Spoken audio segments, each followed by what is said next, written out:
好，接下来我们也会在过年期间特别来关心到，其实这一场俄乌战争打到现在已经进入到第5年了。很不幸的，现在死伤人数统计已经将近是200万人了。那接下来会怎么样做发展？今天我们会一起的来做评估，请到现场的专家。好，我们先来看到这个是 CSIS 的最新推算，到今年的春天预估就会死伤正式突破200万人，其中俄罗斯方面累积的伤亡人数120万人，乌克兰也有60万的士兵伤亡了。好，3个接下来俄乌战争可能会发生的剧本，等一下来看看哪一个比较有可能是未来的走向。第一个，两国会持续的交战，并且继续绞肉战，那么外交的方面则是会停摆卡死。第二个事情是对乌克兰比较不利，乌克兰会先撑不住，基辅被迫割让领土跟限制军力的规模。第三个，对于俄罗斯来说比较不利，就是因为它的经济先断气了，俄方将会无法无限期的支持战争，所以接下来得用谈判的方式来做进行。哪一个比较有可能？舰长怎么看？首先我要说，2026你叫我对俄乌战争的第一个预期是它会停战，它会出现和平方案。为什么？因为现在双方在谈嘛，这一直在奔波的是美国，美国跟俄罗斯谈，美国跟乌克兰谈，有史以来4年多的第一次是今年的1月23号到24号在阿联酋的阿布达比，三方第一次坐下来。然后当双方一起说，而且都是有一些代表性的人物，就是他大致已经得到了一个共识。好比说，我跟你讲，我在跟干哥讲，你们两个都是两个完全不一样讲，我叫你们坐下来干什么？我叫你们坐下来，基本上就大致是定了。那上一次谈完之后，当然还没有得到最后共识。他们现在讲2月1号还要进行第2次，我认为这一次一定会，大概今年一定会有中战，大家都打累了。那如果万一还有谁坚持怎么样？那现在最难解决的就是让土地，因为在个顿巴斯地区，这个乌克兰还有一些军队在那里，你要这些军队你都要撤走，这个对他的主权、对他的颜面是很糟糕的事，很少人敢答应。那如果你就是坚持说不退，那就会继续打下去，继续打下去，跟以前的战争形式会不一样，因为所有的战争都有一个叫做战略重心。好比说，我今天要跟你打仗哦。死拼那是没意思的，你死人我死人，我要干嘛？我要想办法叫你没有办法继续作战下去，那就是要打你的战略重心。好比说英阿福岛战役的时候，阿根廷是傻瓜，打了他的什么巡防舰什么的，他要是打了他唯一的一艘那种航母哦，这航母一打掉，他就没有战斗机在那里了，你没有制空，你就通通退回去。他退回去之后，那个柴契尔夫人会颜面无光这样回来，柴契尔夫人都会下台。但是结果他没有打他的那个战略中心。那今天在这里乌克兰这里的，我觉得他们的战略中心是什么呢？能源。到最后我就是远程精准打击，我的人不要再上战场，我就一直攻你的这个能源。能源有炼油厂，有发电厂，这些东西又大又固定。我要打你打到受伤，你到最后能源没有，你就很难以为继。我觉得双方现在大概保持这种，都在保持这种。那至于你说最后谁会很惨？你想都不要想，一定是乌克兰。为什么你知道？有一句话叫做“合伙的生意很难做”。北约这里32个国家，乌克兰1个国家，总共有33个国家。俄罗斯这里只有1个国家，一个国家打33个国家，你觉得好辛苦哦。其实最辛苦的是要取得共识，你知道吗？这些以前美国在这里的时候，他是老大，他力量够。北约大部分的军备超过7成7成都是美国在出的。这个时候，这个人讲话是有效的，他可以把它团结起来。可是老大一抽腿，说我不管了，你们自己去弄。这里啊，我跟你讲，会吵成一团。谁是老大？谁是领头羊？没有领头羊，那我问你，乌克兰指望谁？他能指望谁？指望美国回来吗？不可能的。美国现在逼着你就是要和谈，所以我觉得如果继续下去，乌克兰他的希望在哪我不知道，但是俄罗斯呢？俄罗斯还是原来的那一个俄罗斯，一点都没有改变。但是这一边已经就很难再凝聚团结在一起。说这样的状况谁会赢？过去32+1都没有打赢这个国家，未来这里一下混乱，还能打赢吗？不太可能的事情。所以乌克兰必败。好，这个时候因为美国抽身了，现在乌克兰的情势就变得越来越困难了。那今年可能会有什么重大突破？厉将军又怎么看？其实这个战争快打1年了哈。这4年前，2020年的时候，2022年的时候，这个2月开打了。那时候大家都认为说这场战争可能1天或2天就结束，因为俄乌双方来讲，确实是战力有天壤之别了。但是没想到乌克兰居然撑了4年，到现在还没投降。那今年会怎么发展？我先将到现在为止的战场状况跟各位观众说明一下哈。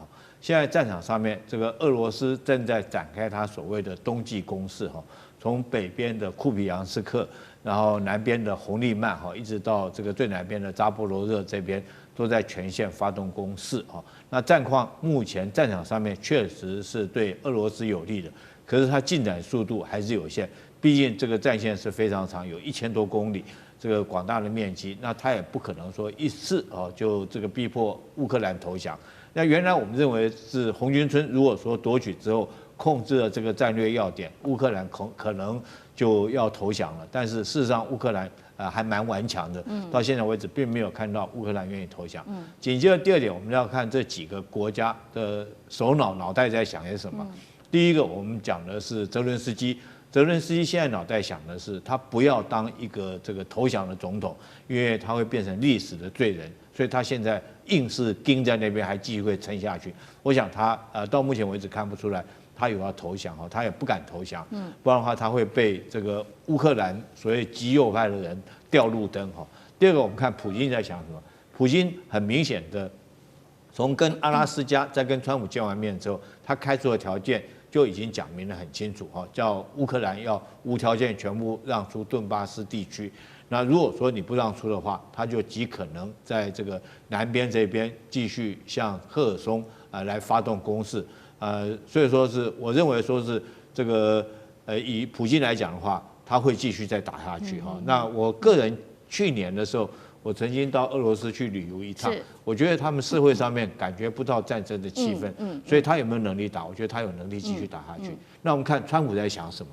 川普现在想的就是诺贝尔和平奖，他一想将这场战争摁下去。他另外第一个他想的是他个人是诺贝尔和平奖，第二个是他当初这个他认为说是拜登在俄乌战争里面这个丢进去了1500亿的美金，他要怎么捞回来？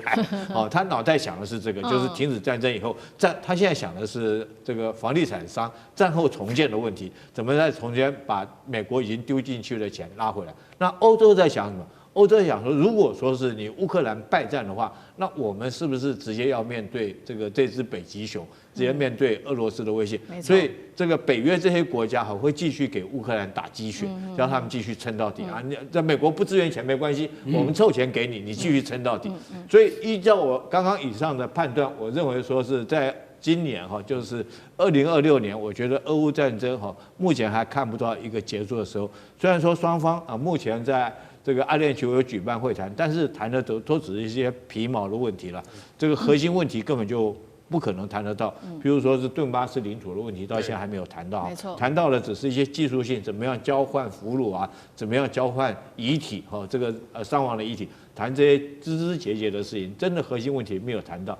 第二个，我觉得谈不出来，还有一个关键就是说，这是俄罗斯派出去的代表，事实上他们并没有决策权只是说看出来普京只是虚晃一招，你们要和谈嘛，我就派一些人去给你谈。那这些人看得出来，他并没有任何的决策权。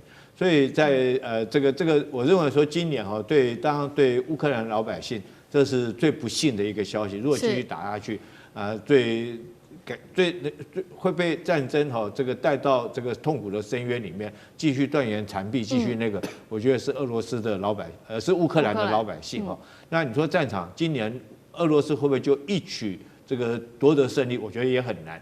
毕竟这个广大的作战面积已经打了4年了，对。那目前来讲还是继续在顿巴斯这个战线上面彼此在那边坚持在这边。虽然说是双方互有胜负，可是如果说要取得一次决定性的胜利，我觉得俄罗斯还必须要加把劲。短期之间，我认为按照战场上的部署，还看不出来俄罗斯能够取得一次决定性的胜利。好，现在看起来俄乌战争是一场无止境的一个长期的消耗战。那美国已经逐渐抽手，但是在乌克兰的背后还是有北约持续的对乌克兰打鸡血。那现在其实华府担心的另外一件事情就是说，那中国大陆呢？中国大陆会不会在今年有不一样的态度，或者在这个武器方面或是否会有所供应？因为现在美国的智库做了一个最新披露，是来自于他们的战争研究所所说，俄罗斯能够撑到今天，关键的武器就是因为来自于大陆的供应链。那他也特别提到了，包括了榛果树飞弹跟见证者无人机的核心关键，都是因为中国大陆这边有提供这种价值数百万美元的电子零件，把它拼装而成的。虽然说中国大陆没有直接，他也不愿意直接提供武器，但是像俄罗斯提供这种军民两用的零件和设备，现在华府智库指说还是有的。那干哥怎么看中俄今年的合作会不会有一些新的变化？好，我今天特别带来这个就叫什么？这叫榛果树飞弹。榛果树飞弹，它其实它在发射与准备的过程之中，只需要20分钟，它就可以开始进行干嘛？进行打击。榛果树飞弹它是改良自 RS-26白杨洲际弹道飞弹。大家仔细看，它的发射准备就是，如果它今天已经到了阵地的时候，它开始升起来，1、2、3、4、5、6、7、8，几乎它可以在2分钟之内完全升起这枚洲际弹道飞弹。然后大家要知道，它的打击目标可以达到多少个？可以达到6个。然后呢，这枚飞弹的最大速度叫多少？10倍音速，那就是高超音速的极音速飞弹。像这样子的飞弹车，我告诉各位，它所有的关键技术跟零件都来自中国，包括什么？你想得到的，通通来自中国。为什么？因为这一枚飞弹在2024年11月，俄罗斯尝试的第一次发射之后，打到乌克兰西部的城市，但接下来就没有讯息了。你知道为什么吗？因为俄罗斯没办法支援这种新飞弹。后来现在又开始生产了。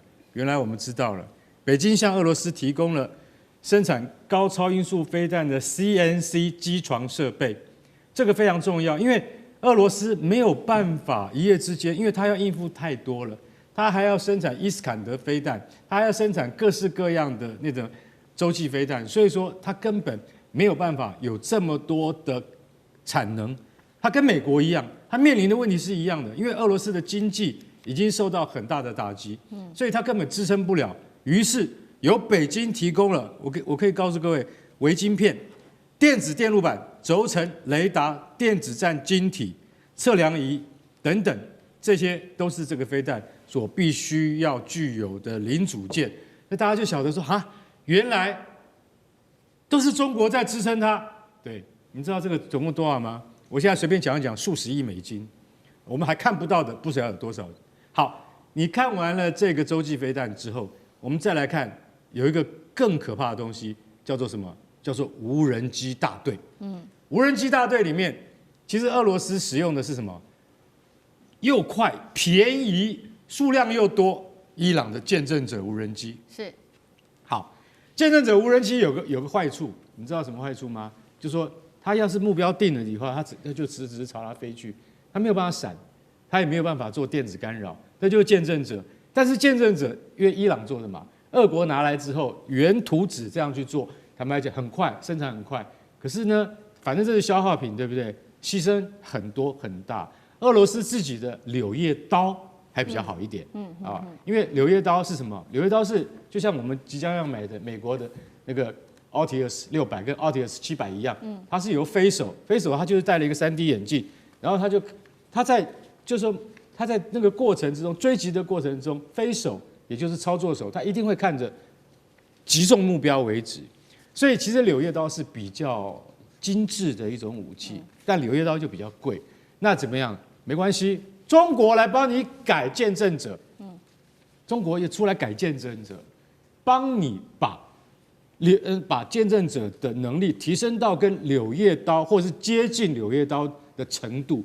所以你就晓得说，既然中国有一个公司叫它叫什么？它叫 VCAN 集团。我们还真的第一次听到这个集团，叫 VCAN 集团。它这个集团说，他说目标可以设定，就是说改攻击啊，你要改，还有你的那个飞行路径要改的时候，这个公司可以提供你就是说软件的套件，让你可以及时放在无人机的上面。我现在心里就在想说，那不是要改很多吗？对，但是大家要知道，大量生产就是中国的这个强项嘛，所以它其实在大量生产这个软件套件的时候不是问题，它会快速提升俄罗斯见证者这个无人机部队的打击能力。所以我认为啊，这个上半年可能俄乌战争之中哦，见证者的能力要是提升的话，一定会被那个北约组织的将领给吓一大跳，说啊，他为什么现在飞得又高，然后飞得又久，打得又准，谁干的？中国帮的忙。好，谢谢干哥。那我们休息一下，马上回来。